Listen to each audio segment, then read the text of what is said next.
The mighty Indus River rises in the Himalayan mountains. It flows more than 2,000 miles across India and Pakistan before reaching the Arabian Sea.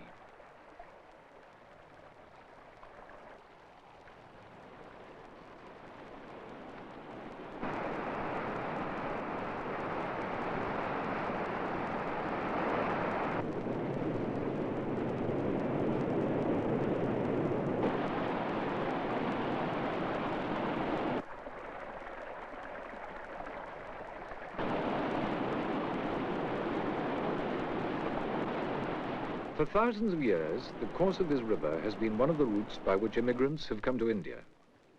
Some of the earliest immigrants settled in the fertile lands that bordered the Indus.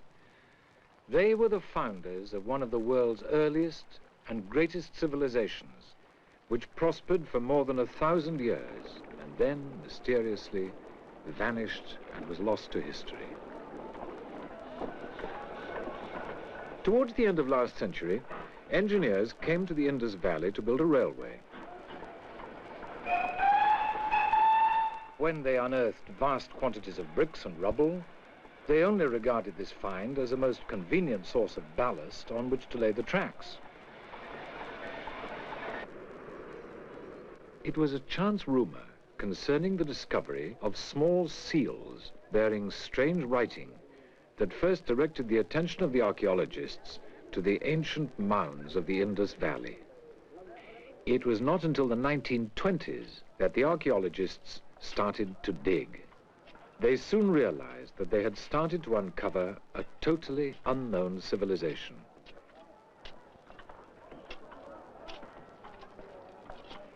From this mound, they unearthed the remains of a great city which had flourished more than 2,000 years before the start of Indian history books.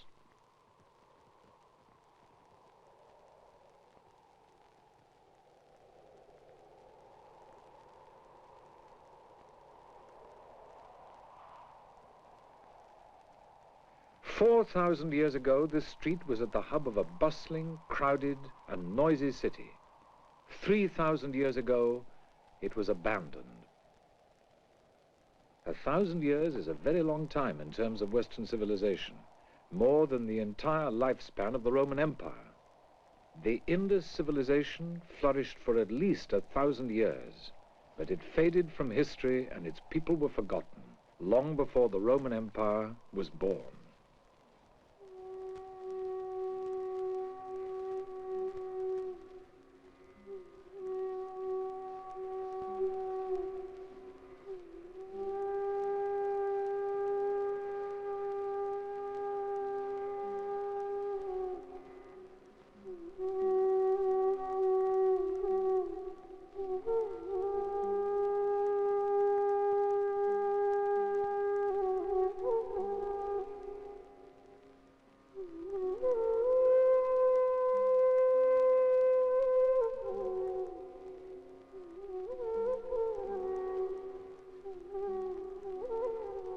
One of the largest mounds in the Indus Valley is called Mohenjo-daro, which means Mound of the Dead. The archaeologists were searching for ghosts, buried deep within the mound beneath the dust and debris of thousands of years. The dig was long and difficult, but it was also rewarding. It revealed not just a primitive settlement or even a few hundred houses, but a vast enterprise in city planning. This city they had started to unearth was nearly a mile square and must have housed a population of tens of thousands. As the digging continued, a broad avenue came to light, running right through the center of the site. This city was obviously built to a master plan. 4,000 years ago, the city planners were already at work. This is First Street, Mohenjo-daro, so called by the archaeologists because it runs broad and straight through the city for more than a mile. To excavate and care for this unique site is a colossal task, almost as great as the original building of the city. In 50 years, only a fraction of this great city has been unearthed. But as each new section has come to light, it has revealed the same grid pattern of narrow streets crisscrossing densely populated blocks.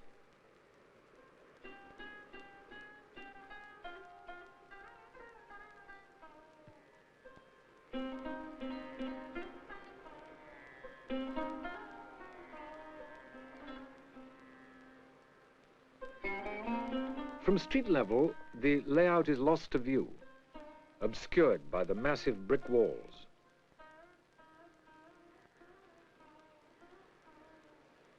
This building has been identified as the house of a chieftain or governor. The sloping outer walls are several feet thick. The house once fronted onto an open square. All around were assembled the houses of Mohenjo-daro's most substantial citizens.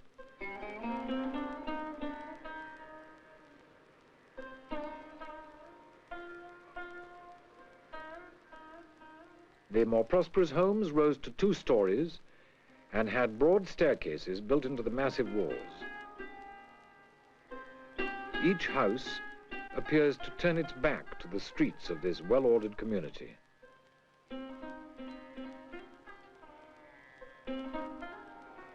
There is something almost sinister about these great blank walls, which seem to form a massive brickwork maze.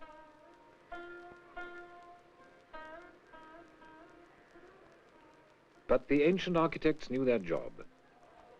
They built houses which gave the best possible shelter from the burning heat of the long Indus summer. The individual was sheltered not only from the climate, but also from the noise and bustle of a teeming population.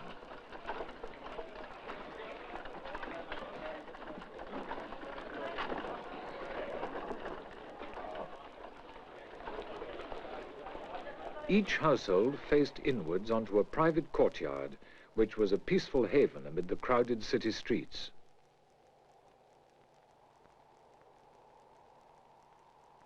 Exploring the anonymous, deserted streets today, the brick walls seem endless and overpowering. It's easy to understand why one historian has described it as 1984 BC. How regimented was the life of the Indus people?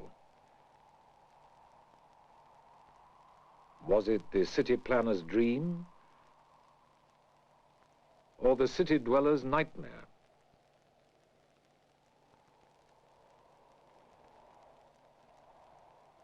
The seat of power was the citadel, a kind of civic center which still dominates the entire city.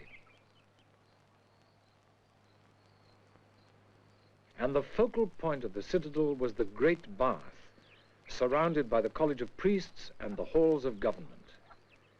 This complex was the very heart of Mohenjo-daro, and perhaps of the whole Indus civilization, just as thousands of years later, the Acropolis was to be the heart of Athens, and the Capitol the heart of Rome.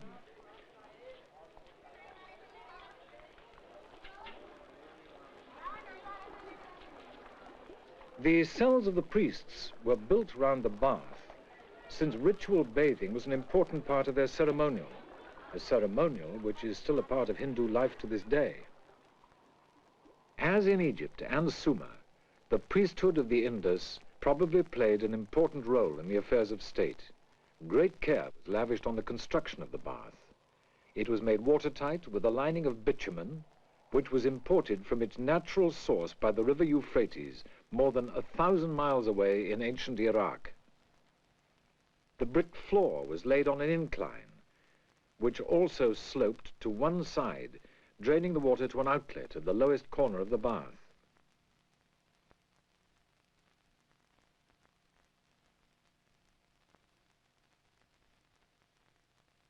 But the benefits of public works were not restricted to the ruling classes.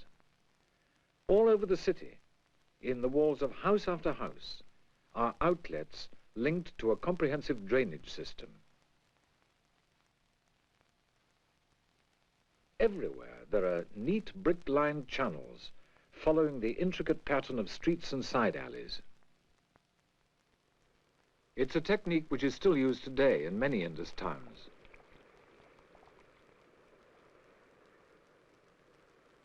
The quality of drains may seem a strange epitaph to a great civilization, but note that we take the word civilization from the Latin civis or civis, a city. The rulers of Mohenjo-daro had tackled the problems of city life long before the Romans.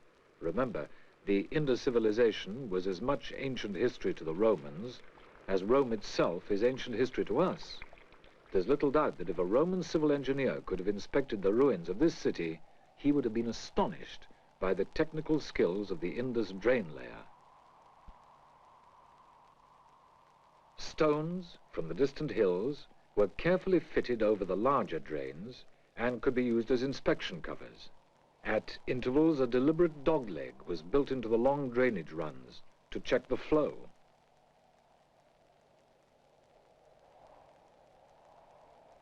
The well-known saying, "Cleanliness is next to godliness," might well have originated in Mohenjo-daro. It was a crowded city in a hot climate. The people had obviously learned the importance of public health. Without drains, a civilized population could not survive. This is the reason why the building of efficient drains was considered to be at least as important as the construction of comfortable homes. In some quarters of the city, carefully built refuse chutes suggest a regular collection of garbage by gangs of municipal workers.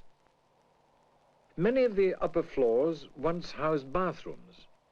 These were served by outlets hidden within the thickness of the outside walls.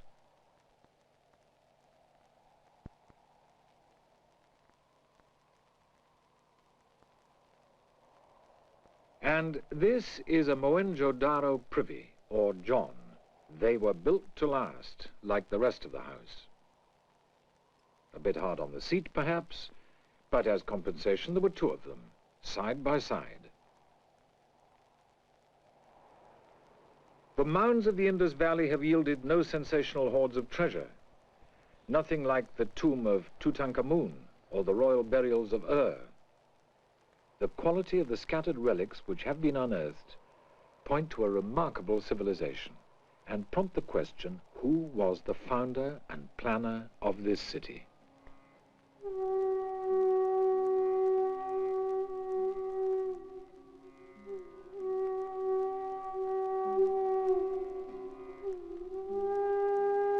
Obviously, this was no ordinary man in the street. Imagine the feelings of the sculptor as he chiseled that withering glare of contempt.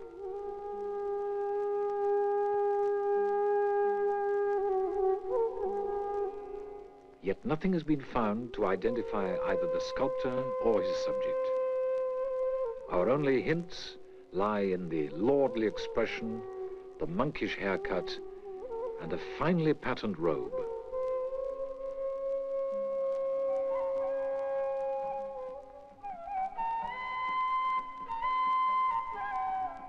There's no mistaking this magnificent bull.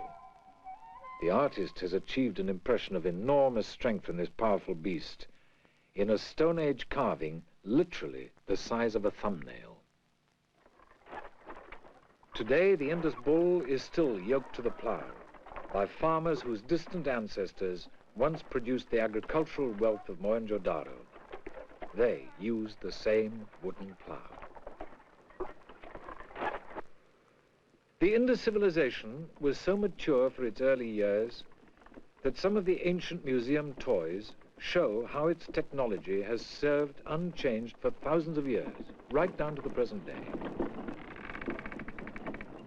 Preserved beneath the mound, ancient tracks have been found which exactly fit the carts used by the excavation gangs today.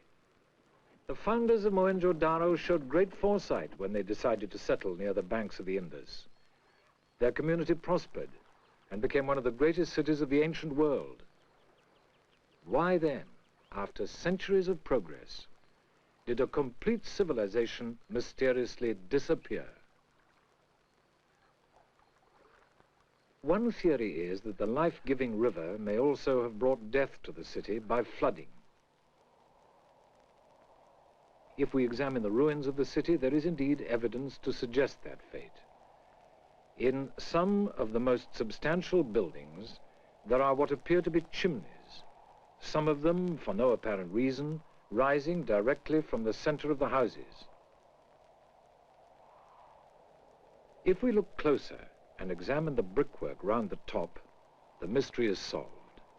These stacks are not chimneys at all, but wells, just like the other wells, the rims of which are level with the ground on higher parts of the city.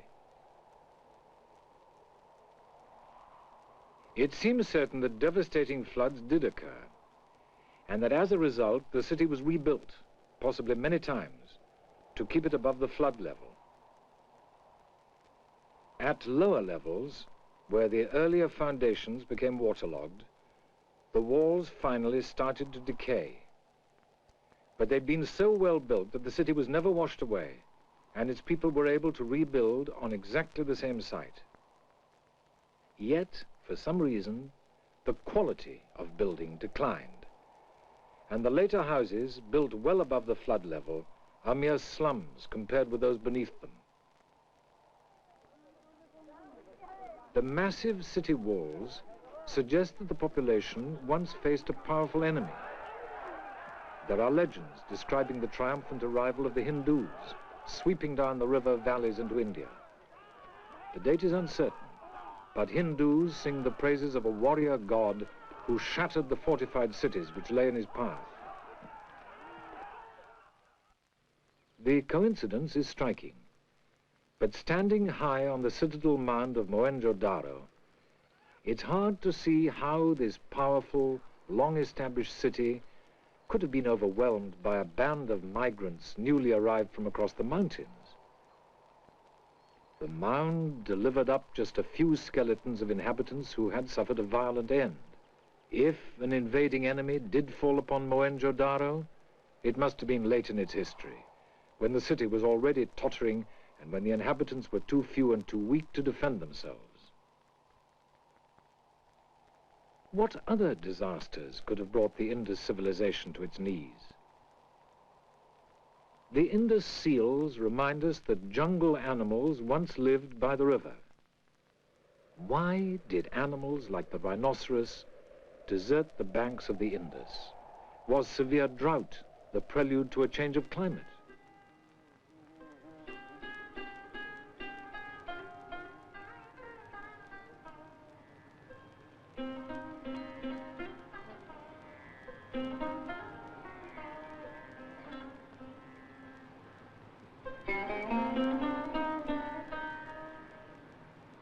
Was it a long and terrible famine that drove the Indus people to abandon their cities to ruin in a desperate search for food? When considering this possibility, remember that the countryside around Mohenjo-daro still supports a farming population who water their crops by irrigation from the creeks of the Indus.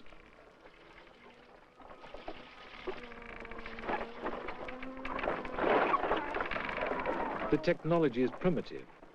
The materials, rope, pots and wood, were all available in plenty to the Indus farmers.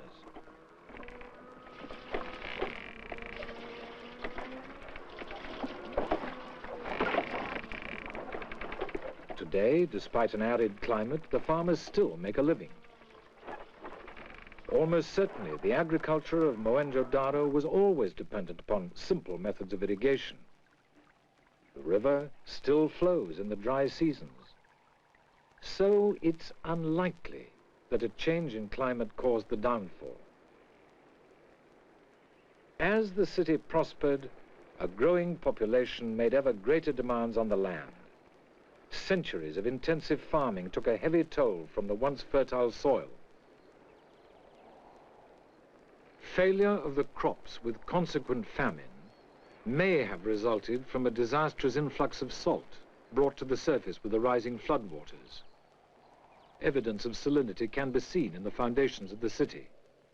But recently it has been suggested that the single most important factor in the decline of this great civilization lay in the very bricks from which the city was built. The raw material for bricks is mud, and the method of brick making used in the Indus civilization differs little from that used today.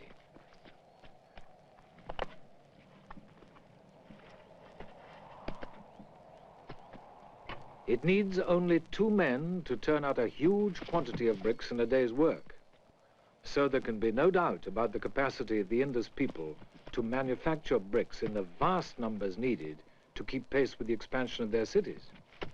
Indeed, the unique attraction of Mohenjo-daro for the archaeologist is the fact that it has survived as a complete city.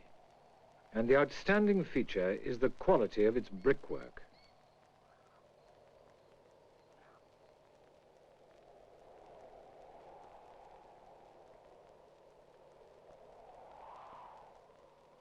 Why is it that of all the great cities built by the ancient civilizations, Mohenjo-daro alone has survived as a unique example of a complete city community?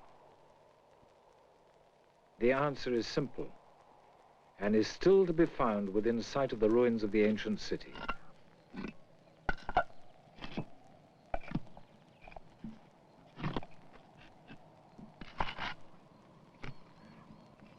Every brick was loaded by hand and carried to the kilns to be slowly baked to a hardness which ensured exceptional lasting qualities.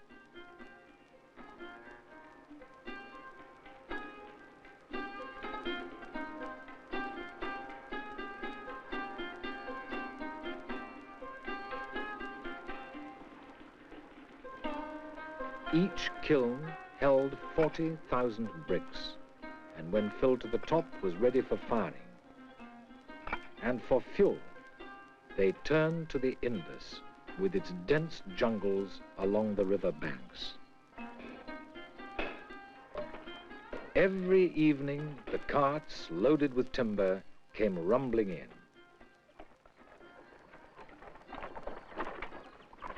Each day, a few more yards of jungle was sacrificed to the hungry brick kilns. As the years passed and the population grew, so the cities expanded. Each year, more bricks, more timber. To bake the bricks in just one small kiln, they must be fired continuously for 3 days, and this consumes 200 cartloads of timber.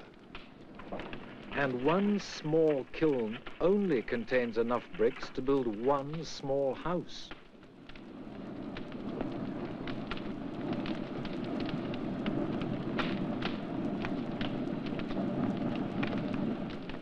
Today, as we look across the site of ancient Mohenjo-daro, we see ruins of a whole city which housed a population of many thousands. Millions upon millions of baked bricks were used in the construction of this great city. With the effect of floods and the need to rebuild, the demand for bricks became ever greater, and the search for fuel spread further and further along the riverbanks, employing an ever-increasing labor force simply to keep the wheels turning.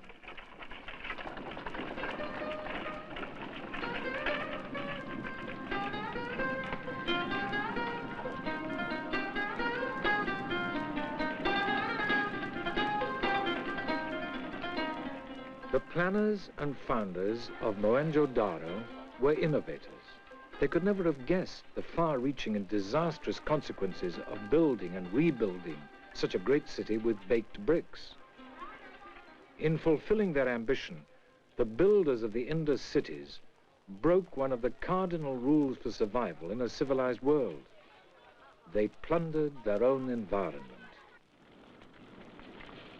As the centuries passed, every scrap of timber for hundreds of miles around them must have been consumed.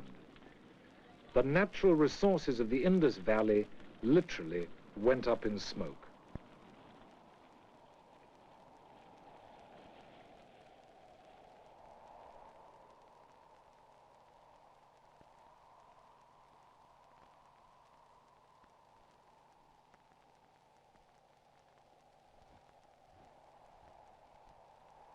Stripped of its protective vegetation, the naked land was desolated by the deadly effects of erosion.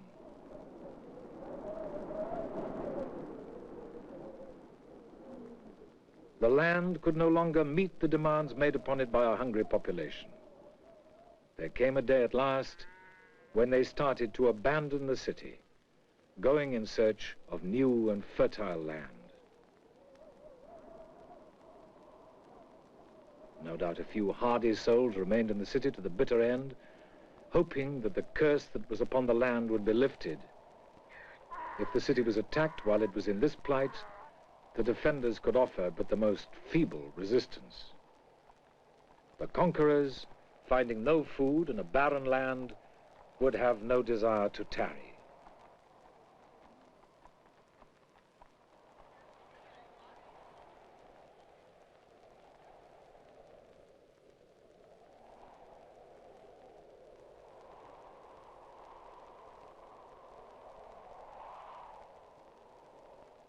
The empty city was slowly but completely covered by earth.